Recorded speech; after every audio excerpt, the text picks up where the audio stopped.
Todos os mitos, na medida em que eles nos contam histórias, eles carregam consigo algum discurso, pelo menos alguma forma de concatenamento de coisas que possam ser inteligíveis, compreendidas pelo intelecto, né?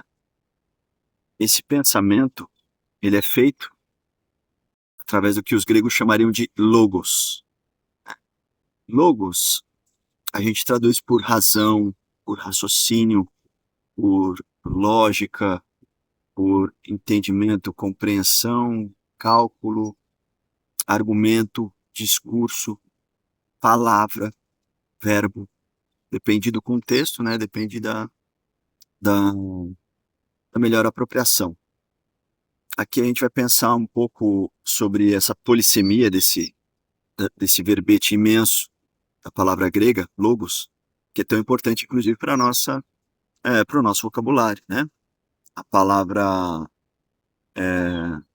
diálogo, a palavra biologia, geologia, né? Tudo que termina com logia tem a ver com logos, tem a ver com estudo, pesquisa, escrutínio, porque o logos ele é capaz de cotejar, de comparar, de ver se isso é maior do que isso. Ele consegue encontrar padrões, fazer associações entre coisas que são de natureza distinta, né? E isso faz com que o logos seja, então, tão importante. Ele é a nossa capacidade, uma faculdade que a gente tem, que a gente desenvolve a partir da possibilidade da pronunciação, da enunciação, né? Que em grego seria a lexis, né? Inclusive, essa palavra lexis, de onde vem a nossa palavra léxico, por exemplo, né? Tem a mesma raiz da palavra logos. Ambas vêm da palavra, do verbo grego que é lego, que é dizer. Então, tanto logos quanto lexis vem dessa noção de alguma coisa que se é pronunciada. Se você não pronuncia, se fica só, digamos, numa imaginação, a gente não vai ter essa mesma palavra. A imaginação, ela está num outro contexto, né? Agora, na medida em que ela gera um rastro, e esse rastro tem alguma relação com aquilo que a gente entende por palavra, ou seja, um som, um enunciado, que possui um significado específico e que pode ser analisado dentro de um determinado contexto, e nesse contexto ele pode ampliar ou reduzir os seus significados, e assim por diante. Então, o Logos, ele tem essa capacidade de colocar a gente diante dos assuntos do mundo com uma ferramenta de, de manipulação dos nossos entendimentos, daquilo que a gente absorveu. Então, vamos dizer assim, eu aprendi coisas vendo as coisas no mundo. E aí eu vi um fenômeno. Eu vi um fenômeno A e vi um fenômeno B. Como eu vejo esse fenômeno A sempre vindo antes do fenômeno B, eu imagino que sempre que aconteça o fenômeno A, vai vir um fenômeno B em seguida. Estou dando um exemplo. Quem faz esse procedimento é também o Logos. E esse Logos vai fazer esse procedimento, por exemplo, até um momento em que ele viu que se observou o fenômeno A, mas não observou o fenômeno B. Fala, bom, então aquela crença, ou aquela doxa, aquela opinião que eu tinha, de que sempre que viria o fenômeno B, está equivocada, porque agora eu vi o A e não vi o B. Então, o Logos ele também tem uma capacidade crítica, uma capacidade de se auto-observar, de se auto-refletir, de se auto-transformar, inclusive, nesse processo. A palavra Logos ela é uma palavra muito interessante. Ela é a palavra que aparece, inclusive, na Bíblia, muitas vezes traduzida por palavra, no começo do Evangelho de João, quando aparece ali, no princípio era o Logos, e o Logos estava na frente de Deus, e o Logos era Deus. Bom, essa frase por si só já é bastante enigmática, interessante, a gente poderia se debruçar sobre ela por bastante tempo, né? Mas queria chamar a atenção sobre as traduções que usaram para o português, né? No caso, foram principalmente palavra e verbo, né? No princípio era a palavra estava na frente de Deus e a palavra era Deus. Ou no princípio era o verbo, e o verbo estava na frente de Deus, e o verbo era Deus. A palavra, a palavra palavra é uma boa palavra para traduzir logos, porque dá uma dimensão de alguma coisa que é pronunciada e que tem que carrega um significado específico. Isso é bom. A palavra verbo traz uma conotação mais interessante por um outro lado, no sentido de que ela traz em sua própria noção de palavra, que um verbo é uma palavra, mas é uma palavra de ação. O legal aqui é que, na verdade, não precisaria ser uma palavra que teria um formato de verbo, no sentido de verbo conjugado e tudo mais. A ideia de que no princípio era um verbo é que existe alguma coisa aqui de comando. É uma palavra que designa um comando. É uma palavra que atua no mundo. E isso é muito interessante. Porque logos não é só ideia, não é só o mundo das ideias. O logos, ele é rastro, ele é vestígio. Ele tem a ver com aquilo que, justamente, como diz respeito àquilo que nós podemos dizer, né? Então, tem algo de concretude no mundo. Essa palavra ela é muito central na cultura grega, especialmente com o desenvolvimento da democracia, né? Com a democracia grega, acontece que você não tem mais simplesmente uma legislação feita por um legislador ou por um grande governante, um autocrata, um tirano, que simplesmente ordena como vão ser as coisas, as pessoas têm que aceitar como é. Não, as pessoas vão deliberar, vão elaborar conjuntamente leis que vão servir a toda uma população, e essa população ela tem que estar de acordo, ela tem que aprovar de alguma certa maneira, elas podem ter outros mecanismos, inclusive, de derrubar aquelas leis, e isso tudo obriga essa sociedade a aprender a se comunicar. E olha lá, a gente está tentando aprender até hoje, né? Quanto tempo que os gregos antigos, os atenienses, principalmente, né, se, se esforçaram, se engajaram na, nessa proposta tão ousada que é a democracia, né? E já naquela época eles perceberam, bom, a gente só pode entrar nessa seara, nesse modo de se desenvolver como sociedade, à medida em que a gente aprende a discursar. Então, o logos, ele ocupa um lugar aqui na democracia grega como um lugar de discurso. Aliás, é uma tradução muito usada para esse verbete aí, para essa palavra, no contexto da cultura grega. Por quê? Quando você vai fazer um discurso de defesa, por exemplo, daquele que está sendo acusado, você usa um logos, um discurso a partir daquele que está sendo acusado, né? Ou seja, um apologos, apologia, apologia é um discurso de defesa, por exemplo, né? É um discurso que vem a partir vem de algo, de algum lugar. Quando a gente pensa nas tribunas, quando a gente pensa toda a questão do direito, a gente vai ver de novo essa palavra, logos, aparecendo com uma forte centralidade assim de potencial semântico. Ela regula, ela orienta a própria disciplina de, da oratória, do direito, da política. O campo da polis é o espaço por excelência do exercício da logos, ou do logos, né? E da capacidade dialética. Diálogos, sim, dia é através de, e logos é discurso, razão, entendimento, raciocínio, cálculo, etc. Então, diálogos é aquilo que vem através do discurso, através da argumentação, por exemplo, né? Diálogos. Daí vem a dialética, né? A dialética, que é essa mecânica dialógica, né? De proceder através da conversação, da argumentação e da contra-argumentação. Isso era uma mecânica, por exemplo, muito usada por Sócrates na Grécia Antiga, num contexto em que a democracia ateniense era vigente e que o próprio Sócrates era um crítico da democracia. E olha que curioso, ele era um severo crítico da democracia. No entanto, várias de suas obras trazem elementos que poderiam colaborar para um discurso mais democrático.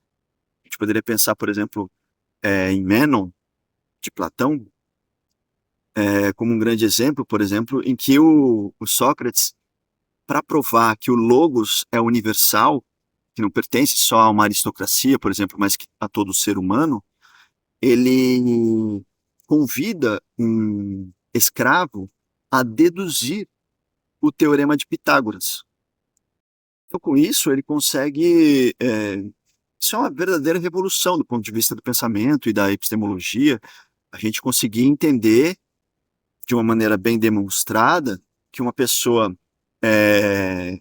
que não teve o letramento ou que não veio daquela mesma classe social ou de uma determinada genealogia, ela poderia sim, né, exercer o logos. E como que ela faz isso?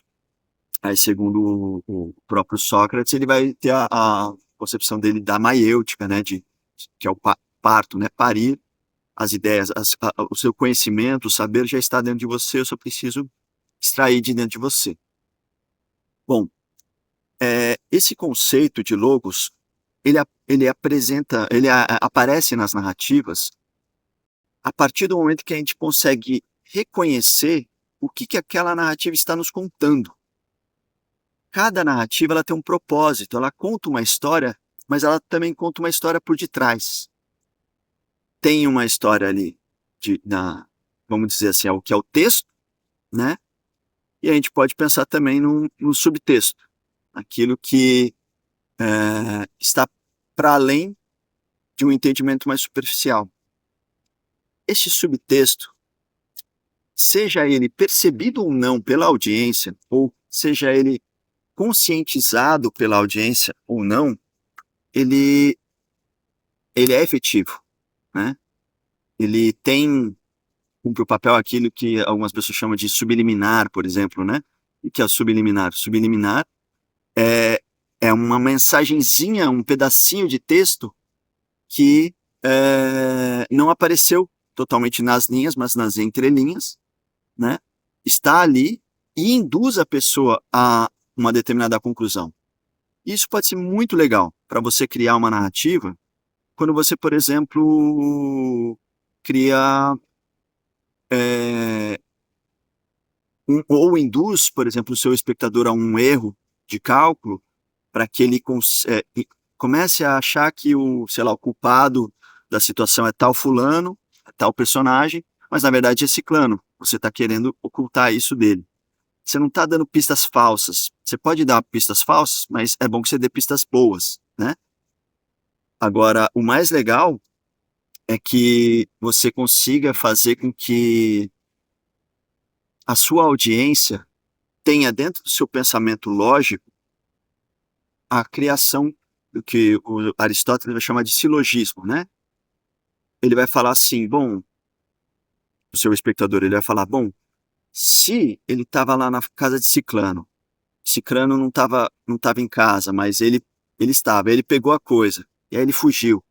E aí o outro chegou depois. Então, esse cara não pode ser o culpado daquilo. Pá. Quando o seu espectador começa a fazer perguntas e começa a obter entendimentos sobre os fenômenos que estão sendo apresentados ali na obra, ele está fazendo um processo de silogismo.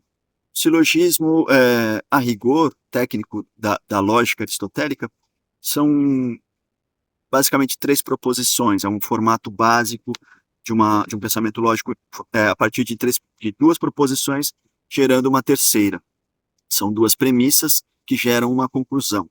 Então a gente tem aqueles exemplos clássicos, né, de Bárbaro, de Dari, que são os nomes que os latinos deram depois para esses formatos silogísticos de Aristóteles, né?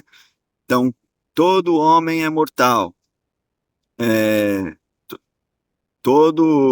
Sócrates é mortal. Logo, não, desculpa.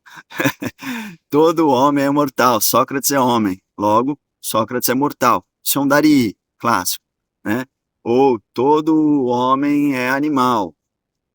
Todo animal é mortal. Logo, todo homem é mortal. Isso é um Bárbara. Então, assim, a gente tem formatos de silogismo que já foram experimentados, já foram calculados e pensados por Aristóteles, e basicamente não foram retocados durante séculos. Assim, a gente ficou séculos usando a lógica aristotélica sem mexer nela, porque ela funciona muito bem, até os dias de hoje. Mas isso não significa que nos dias de hoje a gente não tenha também outras lógicas e outras possibilidades de lidar com os nossos pensamentos. Inclusive, lógicas que não são é, ah, afixadas nos mesmos termos, nos mesmos fundamentos de Aristóteles, como o princípio da não contradição, o princípio do ter sido excluído e o princípio da identidade. São basicamente três princípios equivalentes da lógica aristotélica. Uma coisa é sempre igual a si mesma, é o princípio da identidade. Uma coisa não pode ser e não ser ao mesmo tempo sob o mesmo aspecto, que é a lógica da não contradição, o princípio da não contradição. E ou uma coisa é ou não é. Não tem uma terceira escolha. Então, isso é o princípio do terceiro excluído. Essas são as três bases da lógica aristotélica que vão orientar o modo como ele vai desenvolver, então, toda a sua teoria acerca dos silogismos. Agora, a questão mais interessante é que Aristóteles importa esse conceito do silogismo para a sua poética. E aí ele vai falar sobre as possibilidades de reconhecimento que o espectador pode ter ao longo da obra, quando ele está vendo uma peça teatral, por exemplo. Então ele vai lá reconhecer, vai falar as formas de reconhecimento. Reconhecimento é a anagnórisis, né? Essa palavra, esse gnó, essa raiz gnó, a gente já viu, né, em outra aula. Ignosco, cognoscere, né? Conhecer. Ignorância vem daí, gnose vem daí, né? E anagnóris, aná dá uma ideia de subida, né? No grego. Anagnóris é como se eu estivesse subindo a partir do conhecimento. Então eu subo mais um degrau, conheço mais um pouco, subo mais um degrau. Então a gente vai traduzir por reconhecimento, que é quando você consegue é, agrupar conhecimentos e fazer com que esses conhecimentos diversos conversem entre si, porque eles têm alguma zona de convergência, algum padrão ou algum campo semântico ali onde eles se aglutinam, né? E você consegue então verificar um padrão de comportamento, por exemplo. Então, os reconhecimentos que o Aristóteles vai trazer, né? Tem o reconhecimento de símbolo, né? Tem o reconhecimento de memória, que é aquilo que ou o espectador já viu, já ele vai lembrar, ou alguma personagem se lembra, né? O reconhecimento de símbolo, por exemplo, se o personagem, o protagonista tem uma coroa na cabeça, a gente imagina que ela seja um rei, por exemplo, ela está sentada num trono, então é o reconhecimento de símbolo, o reconhecimento de sinais, né? E a gente tem o reconhecimento de silogismo, que é justamente quando a gente fala assim, peraí, se o Édipo estava lá naquela época e depois e a profecia dizia tal coisa, mas na verdade ele tinha saído de lá e tinha ido para outro lugar, então talvez quando você começa a fazer esse tipo de raciocínio, mesmo que você não tenha lido ainda a obra de Édipo, que é um clássico e fantástico, né? Fantástico. Como que um protagonista, né, tão importante como um rei, tem que encontrar o, o ser mais perverso da sua cidade, né, que está amaldiçoando a sua cidade. E ele, então, faz uma jornada policial, praticamente, né? Para descobrir quem é esse tal criminoso, e descobre que o criminoso é ele próprio. Isso é genial. Genial do ponto de vista dramatúrgico, né? E isso tudo vem carregado de discurso. E isso é possível porque existe o discurso, porque existe o logos, porque existe o entendimento. E ali pro Aristóteles, lá na poética dele, ele vai lembrar a gente dos 6 elementos básicos para uma dramaturgia acontecer, né? É o mitos, o ethos, a dianoia, o mito, o ethos é o caráter, o personagem, que a gente falou um pouco mais no encontro passado, e a dianoia, que é o pensamento. Está um pouco mais vinculado ainda com a aula de hoje, né? O encontro de hoje. Mas tem ainda outros 3 elementos muito importantes, que são a melopeia, a opsis e a lexis. A melopeia é o canto, né? A melodia. A melodia ela nos ajuda a gente a entender se o clima está tenso ou se o clima está favorável, né? Se aquele lá é o fulaninho bacana, se o que tá vindo por agora é uma tragédia, ou se estamos colhendo louros de um resultado, e assim por diante. Então a melopeia ela ajuda a gente, com a melodia, com a música, com a canção, ajuda a gente a entender se estamos falando do bandinho, do mocinho, se estamos falando de um clima de suspense, de namoro, de romance, qual que é a parada, né? A partir de uma questão estética, a melopeia, mas do ponto de vista auditivo. A opsis é também uma questão estética, mas do ponto de vista visual, que é a óptica, é o espetáculo, é a encenação, tem a ver com a cenografia, com o figurino, com os arranjos, inclusive os arranjos coreográficos, né? Tudo isso é a opsis, é o espetáculo visual. E, por fim, a lexis, que de onde vem a nossa palavra léxico, né? Que é o vocabulário. Então, se você está fazendo um filme sobre favela, as palavras, o vocabulário tem que ser daquele cotidiano, daquele grupo, daquelas pessoas, daquele território.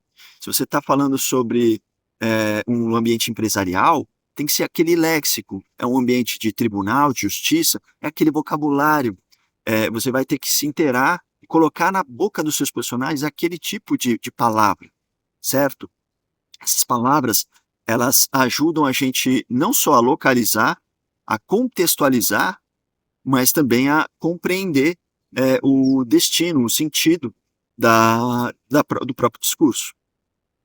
Agora, a parte interessante é que não é simplesmente eu entender que existe um discurso, né?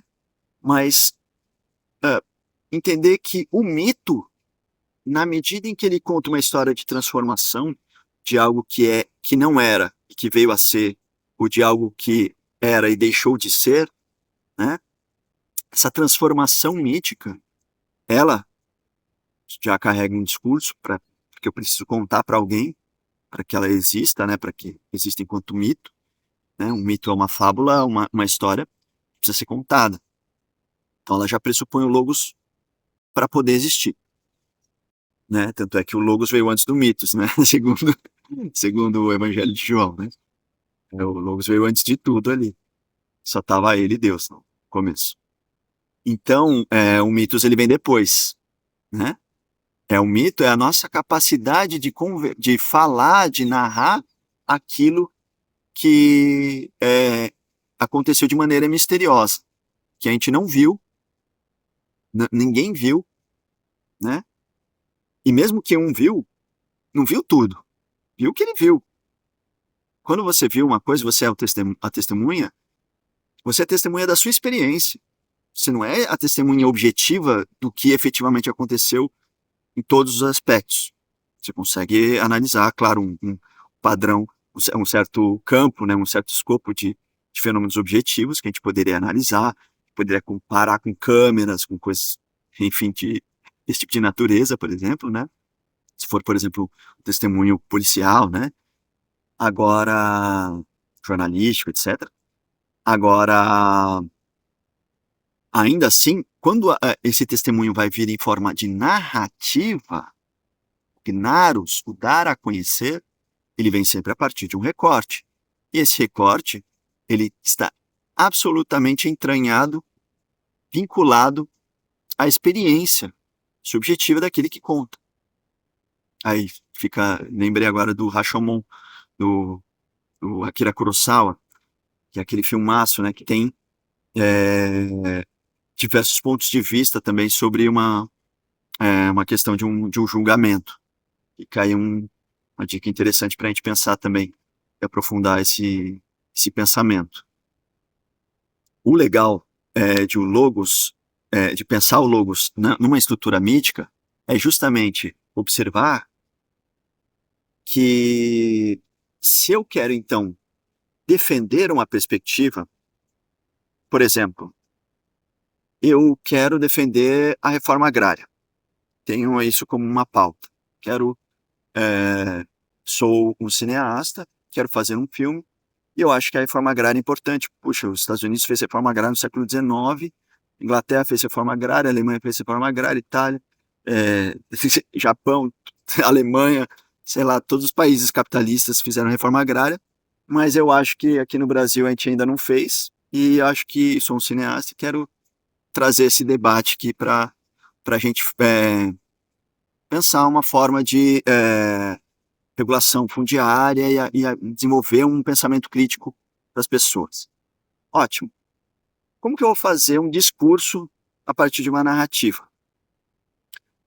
A narrativa, ela tem um poder de fortalecer o seu discurso na medida em que você consegue criar forças antagônicas do seu discurso. Defender uma tese numa academia, por exemplo, se você vai defender uma tese, é porque a sua tese está sendo atacada. Para ela poder ser defendida, ela precisa ser atacada. Então, uma boa pessoa que defende uma boa tese, ela precisa, antes de ir lá para a banca defender a tese dela, ela precisa, ela própria, estabelecer critérios de ataque a si própria, sua própria perspectiva. Ela precisa criar um campo de crítica que seja vigoroso, um campo vigoroso de crítica à sua própria perspectiva, a hipótese que ele está trazendo. Então, eu estou trazendo uma hipótese de que reforma agrária é uma coisa boa. Legal. É a minha hipótese. Como que eu vou defender isso como uma tese? Uma hipótese, né? Uma subtese. Ela vai virar uma tese. Como que ela vai virar uma tese? Ela precisa de uma antitese. Ela precisa de uma antítese, uma força contrária que coloque assim, olha, pera lá. Uma forma de eu pensar que que isso não é bom, por exemplo, é criando personagens que tenham, de repente, direito a acesso a terras legalizadas pelo INCRA, por exemplo, não sei o quê, e fazer um mau uso. Então, eu posso colocar dentro na minha obra, eu quero defender a reforma agrária, coloco dentro da minha obra não só o movimento que eu acho legal, que eu gosto, não sei o quê, eu coloco dentro dessa obra personagens que podem até fazer parte do mesmo movimento, mas que estão envolvidos em esquemas que vão prejudicar o próprio movimento. E aí eu começo a perceber que, poxa, para eu poder então fazer uma reforma agrária legal mesmo aqui no Brasil, preciso dar conta de tudo isso. E vai ter gente que vai fazer sacanagem, não sei o que lá. Então, eu preciso me precaver a isso. Então, eu vou fazer também, vou construir bem esse personagem que vai antagonizar com a minha perspectiva hipotética de que a reforma agrária é uma coisa boa. Então, vou colocar aqui um cara que pode ser um beneficiário até da reforma agrária, mas que vai colocar em xeque a perspectiva que eu estou trazendo com a minha obra. E este vai ser o meu antagonista. Então, aí eu vou desenhar o meu logos, ou o meu diálogos, o meu discurso, a partir de uma perspectiva de oposição, de um jogo de oposições, de força. Essas oposições de força são basicamente o que a gente chama de protagonista e antagonista. Protagonista, se ele nesse meu exemplo, ele pode ser então uma pessoa que luta pelo direito a, a regulação fundiária em escala nacional, por exemplo, porque existem, então, problemas fundiários, pessoas que têm muita terra e não produzem, ou pessoas que estão sem terra, que são marginalizadas mesmo dentro do campo, uma série de coisas. Então, tudo isso, só de trazendo aqui para a gente a consciência, vai nos dando elementos falando, ó, isso aqui tudo pode compor o meu campo do protagonista. São as pessoas que estão ao redor dele, são as pessoas que vão fortalecer o discurso dele, são pessoas que vão entrar no campo de batalha ao seu lado, né? Agora, quem que seriam as forças antagônicas? Bom, um latifundiário seria um exemplo clássico de uma força antagônica, um antagonista.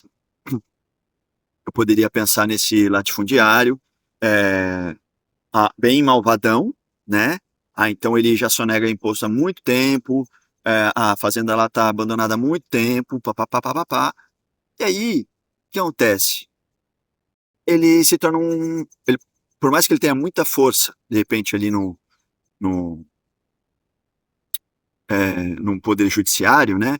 No envolvimento com aqueles desembargadores, com quem vai fazer a justiça acontecer, ele, se ele for muito malvadão, simplesmente, né? Ele pode ser um antagonista fraco para minha tese. A minha tese ela vai ser mais forte ainda quanto mais eu conseguir imbricar também nessa narrativa as potências antagônicas internas do próprio movimento.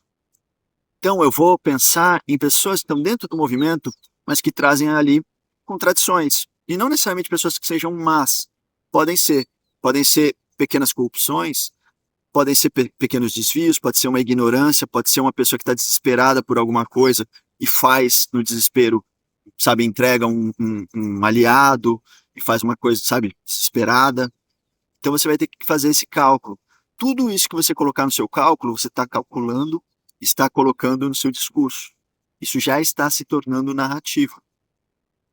Então, quais são as forças antagônicas? É tudo que vem de fora?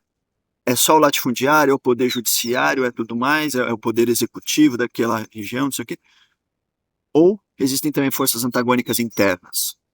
E talvez no próprio antagonista, talvez o próprio antagonista tenha ali uma questão se ele quer enriquecer, ou se ele quer prosperar com a família, ou se ele quer compartilhar.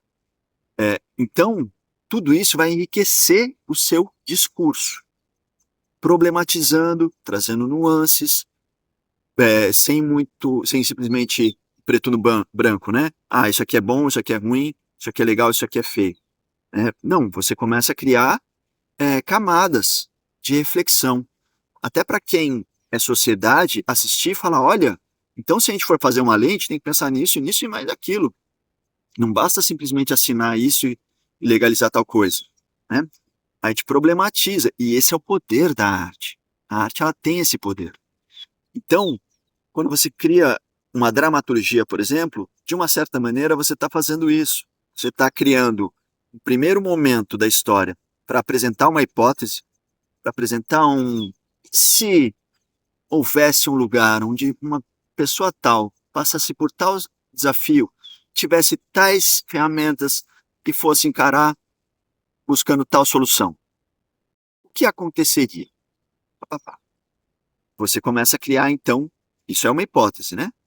Aí você começa a criar essa hipótese, o campo hipotético. Você fala, bom, certamente haveria coisas que vão lutar contra essa força, né? Se isso acontecesse, se aparecesse essa pessoa enfrentando esse desafio, certamente aconteceria de esses elementos surgirem, ou outros, e assim você vai construindo as forças que vão sufocar o seu protagonista. Elas vão confrontar, melhor dizendo, né? Vão confrontar o seu protagonista. E o seu protagonista, cercado de desafios, ele vai ter que, então, superá-los. Quanto maior a força do seu antagonista, maior a força do seu protagonista. Falei certo? Maior a força do antagonista, maior a força do protagonista. Se você quer que o seu protagonista seja um grande protagonista, ele precisa ter um baita de um inimigo. É isso que eu quero dizer. Para o Batman Cavaleiro das Trevas ter se tornado, né, um ícone, né, como se tornou nesse caso, né, é justamente o ícone porque a força antagônica ali, ela acaba praticamente se sobressaindo, né? Porque se de uma perspectiva superficial a gente pode pensar que o Batman vence o Coringa sob uma determinada lógica, né?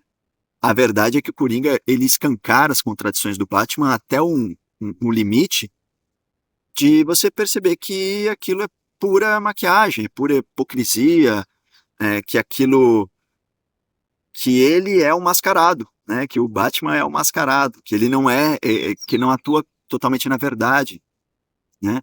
E as contradições que o antagonista dele, o Coringa, lhe imputa, né? São fatais, são fatais. É, se ele faz um antagonista mais fraco, o protagonista ele não precisa exercer tanta força. Aquilo que ele fez não se torna tão heróico. E veja, voltando, né? Isso não precisa ser necessariamente aquilo que tudo tem que ser, então, carro explodindo, bomba e tal. Não. A gente falou no encontro passado, né, de filmes iranianos, por exemplo, em que pequenos plots podem se tornar grandes histórias, né? E, enfim, a gente vai ter um momento até para se dedicar mais a esse tipo de situação narrativa. Mas o que eu queria chamar a atenção hoje para a gente pensar aqui é justamente esse potencial discursivo que a narrativa traz. Porque ela não faz simplesmente com alguém falando, olha, viva a reforma agrária. A reforma agrária é boa por causa disso, disso, disso. Ou a reforma agrária é boa porque já foi feita em todos os países que se desenvolveram, né? E a gente que fica relutando contra isso. Não é só você colocar na boca dos seus personagens um discurso feito que você acha que é legal ser dito. Isso não é o discurso do filme. O grande potencial discursivo do seu filme é justamente mostrar que sem aquele recurso, sem, por exemplo, a reforma agrária, vão ter pessoas que vão ficar marginalizadas de um determinado sistema. Mas também uma reforma agrária sem determinados cuidados também pode gerar outros tipos de crise. Se você consegue colocar esse tipo de nuance, você começa a entrar num grau mais elevado do discurso, não elevado assim de superioridade, de refinamento do discurso, porque você consegue problematizar o seu próprio discurso. E isso é fundamental para qualquer discurso crítico. Se você quer pensar de maneira crítica, né, e você está aqui numa escola uma escola peripatética de filosofia nômade, né, uma escola que se propõe então pensar de maneira crítica e de maneira autodiferenciada, ou seja, que consegue olhar para si mesmo e repensar seus próprios valores a partir do que atualiza dessa autocompreensão.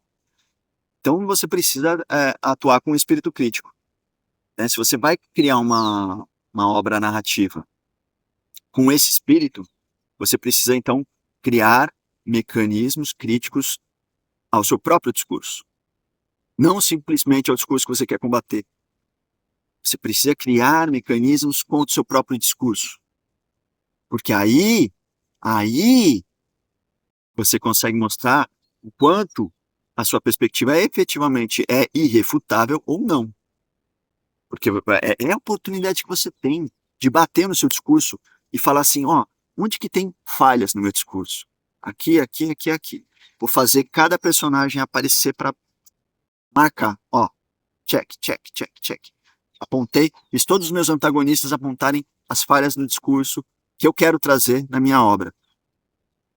O que eu, como autor da obra, agora posso dar como solução para isso, como resposta a isso?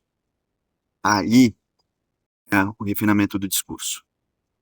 Então,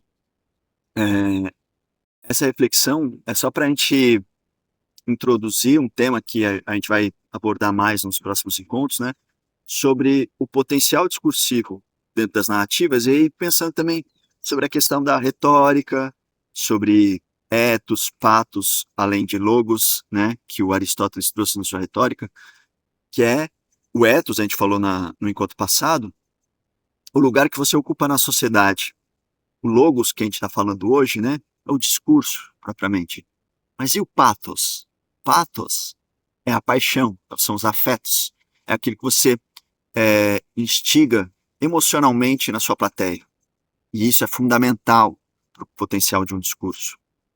E é por isso que as narrativas, especialmente audiovisuais, ficcionais, elas têm um apelo muito maior, porque elas conseguem trabalhar especialmente com a opsis e com a melopeia, além da lexis.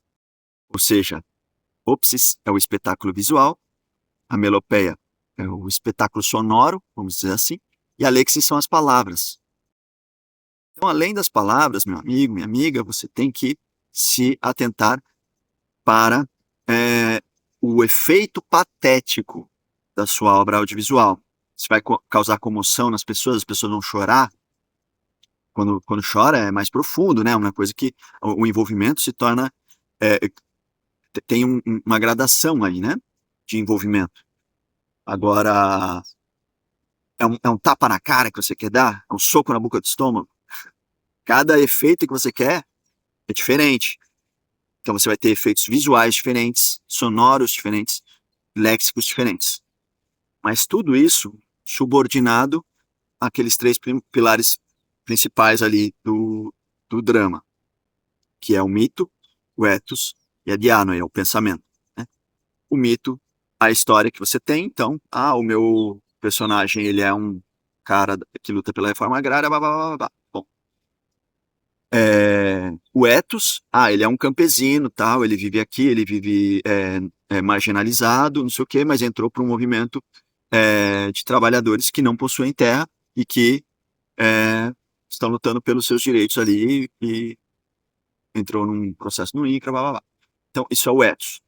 A dianoia, que é o pensamento, né, segundo Aristóteles, seria esse terceiro elemento central do drama, vamos dizer assim.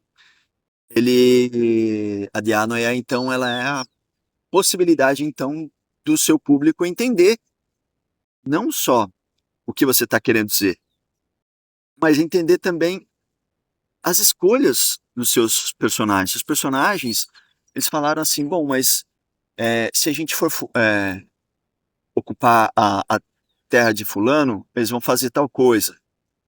A terra de cicrano a gente não pode fazer porque está produtiva. E o outro tem outra coisa.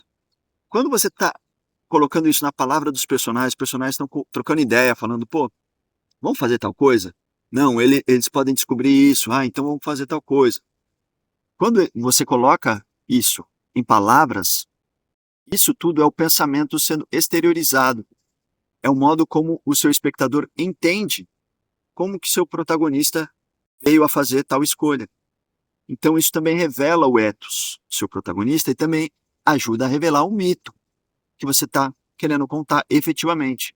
Que aí você percebe que não é simplesmente o mito de um cara que lutava pela reforma agrária, mas um cara que queria ter sucesso na vida, que não tinha sucesso na vida e que acabou parando no meio de um movimento pela reforma agrária, acabou tendo acesso à terra, mas quando teve sucesso na vida, por exemplo,